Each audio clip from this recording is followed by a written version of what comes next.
जय माँ वैभवलक्ष्मी।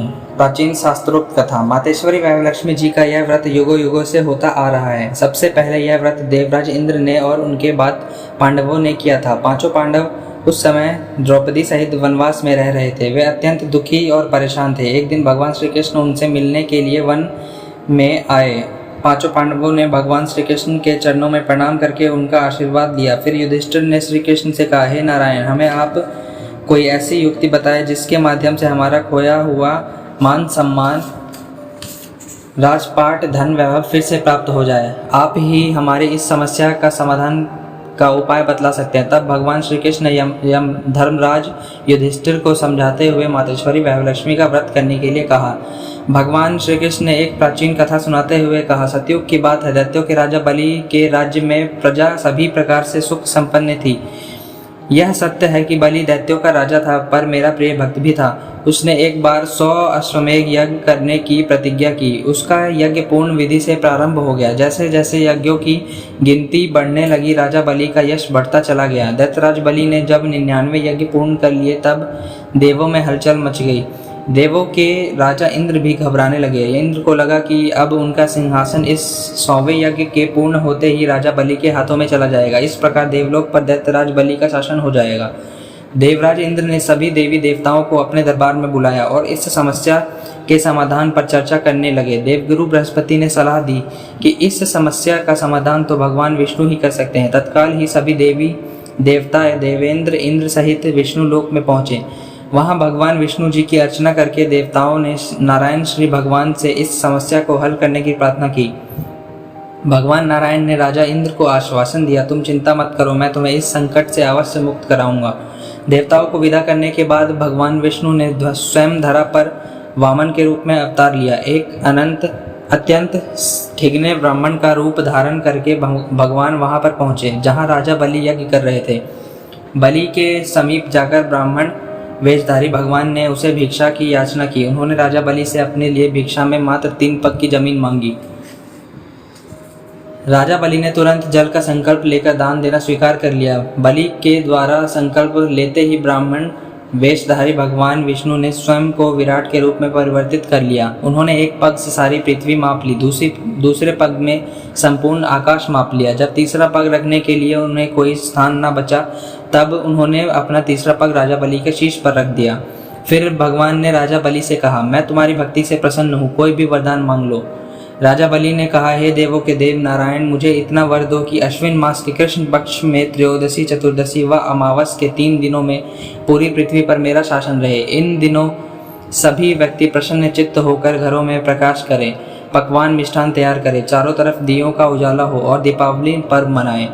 सभी व्यक्ति माँ वैभवलक्ष्मी की अर्चना करें, जिससे सभी के घरों में मातेश्वरी वैभवलक्ष्मी का निवास हो और सभी सुखी एवं संपन्न रहे। भगवान श्री कृष्ण विष्णु ने दैत्यराज बलि को आश्वासन देते हुए कहा कि तुम्हें मैं यह वरदान देता हूँ, जो व्यक्ति इन 3 दिनों में माँ वैभवलक्ष्मी का पूजन करेंगे, उनके यहाँ सदैव वैभवलक्ष्मी का निवास रहेगा। यह कहकर नारायण ने राजा बलि को पाताल लोक का राज्य दे दिया। पृथ्वी पर तभी से सभी प्राणी दीपावली का पर्व हर्षोल्लास से मनाते हैं और मातेश्वरी वैभवलक्ष्मी का पूजन करते हैं। माँ प्रसन्न होकर सभी के धन, यश और कारोबार में वृद्धि करती है। मातेश्वरी इतनी दयालु है कि केवल दीपावली की रात्रि को पूजन करने वालों के भी भंडार भर देती है। तो जो प्रत्येक शुक्रवार को उनका व्रत और पूजन करते हैं, उनके सौभाग्य का तो क्या ही कहना।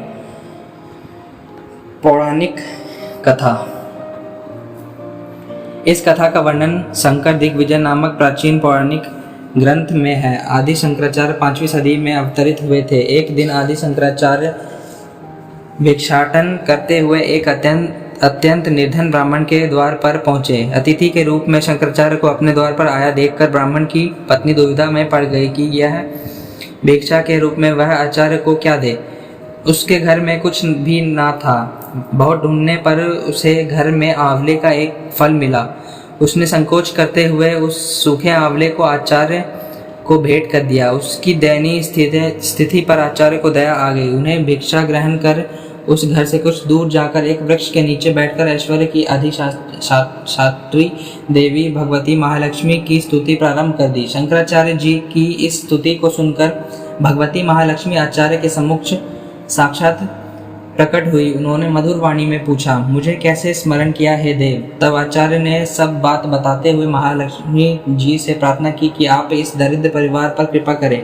भगवती महालक्ष्मी ने ब्राह्मण परिवार की दरिद्रता का कारण उसके प्रारब्ध को बताया और कहा कि इस ब्राह्मण को इस जन्म में धन की प्राप्ति नहीं हो सकती। तब शंकराचार्य ने विनीत स्वर में कहा, संभव है इसके प्रारब्ध के कारण इसे धन नहीं मिल सकता, लेकिन इस जन्म में तो इसने मुझ जैसे भिक्षु को आंवले का दान देकर महान पुण्य अर्जित किया है, इसलिए यह अतुल्य धन संपत्ति का अधिकारी हो गया है। अतः आप इस पर अवश्य कृपा करें। शंकराचार्य की बात सुनकर मातेश्वरी महालक्ष्मी ने कहा कि यदि यह ब्राह्मण और ब्राह्मणी प्रत्येक शुक्रवार को मेरा व्रत और पूजा करें तब उनका दुर्भाग्य सौभाग्य में बदल जाएगा। शंकराचार्य से यह बात सुनने के बाद वह ब्राह्मण दंपति ने प्रत्येक शुक्रवार को मातेश्वरी वैभवलक्ष्मी का व्रत करना आरंभ कर दिया।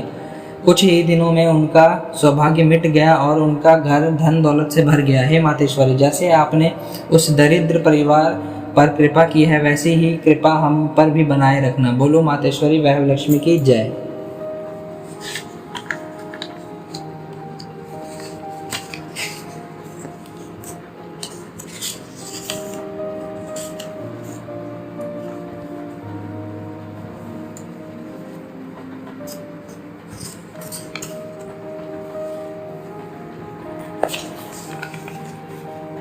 श्री लक्ष्मी चालीसा। माता लक्ष्मी करी कृपा, करो हृदय में वास, मनोकामना सिद्ध करी पूर्वहु मेरी आस। यही मोर अरदास, हाथ जोड़ विनती करूं, सब विधि करूं सुपास, जय जननी जगदम्बिका।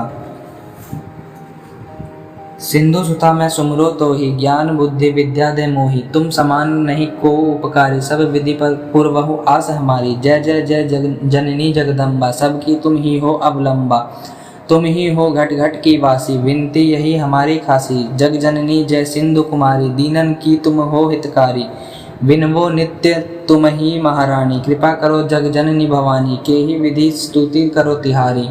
सुधि लीजो अपराध विसारी, कृपा दृष्टि चितवो मम ओरी, जग जननी विनती सुन मोरी, ज्ञान बुद्धि सब सुख की दाता, संकट हरो हमारी माता। क्षीर सिंधु जब विष्णु मथायो, 14 रत्न सिंधु में पायो, सब रत्नन में तुम सुख राशि, सेवा किन बनी हरिदासी। जो जो जन्म जहाँ प्रभु लीना, रूप बदलता है सेवा कीना, स्वयं विष्णु जब नर तनु धारा, लेहु अवधपुरी अवतारा, तब तुम प्रकट जनकपुर माही, सेवा किन हृदय पुलकाही, अपनायो तो ही अंतर्यामी, विश्व विदित त्रिभुवन के स्वामी, तुम सब प्रबल शक्ति नहीं आनी, कह लगी महिमा कहाँ बखानी, मन कर्म वचन करे सेवकाई, मन इच्छित वांछित फल पाई, तजी छल कपट और चतुराई, पूजहि विविध भांति मन लाई, और हाल में काहो बुझाई, जो यह पाठ करे मन लाई, ताको कोई कष्ट न होई, मन इच्छित फल पावे फल सोई। त्राहि त्राहि त्राहि जय दुख निवारिणी, त्रिविध ताप भव बंधन हारिणी। जो यह चालीसा पढ़े पढ़ावे, ध्यान लगाकर सुने सुनावे, ताको कोई रोग न सतावे, पुत्र आदि धन संपत्ति पावे, पुत्रहीन धन संपत्तिहीन, सुधा बधिर कोढ़ी अति दीना, विप्र बोलाए के पाठ करावे, शंका दिल में कहीं न लावे, पाठ करावे दिन चालीसा, तापर कृपा करे गौरीशा, सुख संपत्ति बहुत सी पावे, कमी नहीं को काहू की आवे। 12 मास करे जो पूजा, तैही सम धन शांति नहीं दूजा, प्रतिदिन पाठ करे मन माही, उन सम कोई जग में कहूँ नाही। बहुत विधि क्या मैं करो बड़ाई, ले परीक्षा ध्यान लगाई, करी विश्वास करे व्रत नेमा, होए सिद्धि उपजे उर प्रेमा। जय जय जय लक्ष्मी महारानी, सब में व्यापति हो गुण खानी, तुमरो तेज प्रबल जगमाही, तुम सम कोई दयालु नाही, मोही अनाथ की सुधि अब लीजो, संकट काटी भक्ति मोहि दीजो, भूल चूक कर क्षमा हमारी, दर्शन दीजे दशा निहारी, बिन दर्शन व्याकुल अधिकारी, तू ही अक्षत दुख सहते भारी, नहीं मोहि ज्ञान बुद्धि है तन में, जब जानत है अपने मन में, रूप चतुर्भुज करके धारण, कष्ट मोरे अब करो निवारण, के ही प्रकार मैं करो बड़ाई, ज्ञान बुद्धि मोही नहीं अधिकाय। त्राहि त्राहि दुख हारिणी, हरो बेगी सब त्रास, जयति जयति जय लक्ष्मी करो दुश्मन का नाश। रामदास धरि ध्यानित विनय करत कर जोर। मातु लक्ष्मी दास पे करहो दया की कोर। श्री लक्ष्मी जी की आरती।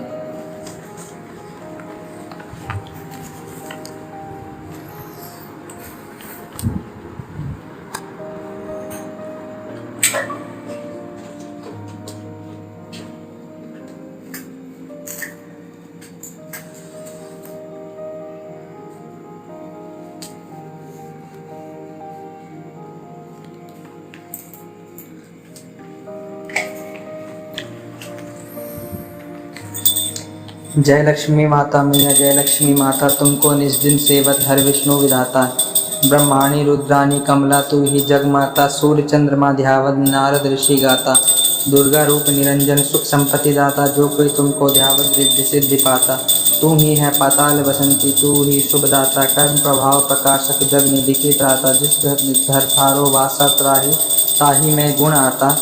कर सके सोई कर ले मन नहीं भड़काता। तुम बिन यज्ञ न होवे वस्त्र न कोई पाता। खान पान का वैभव तुम बिन नहीं आता।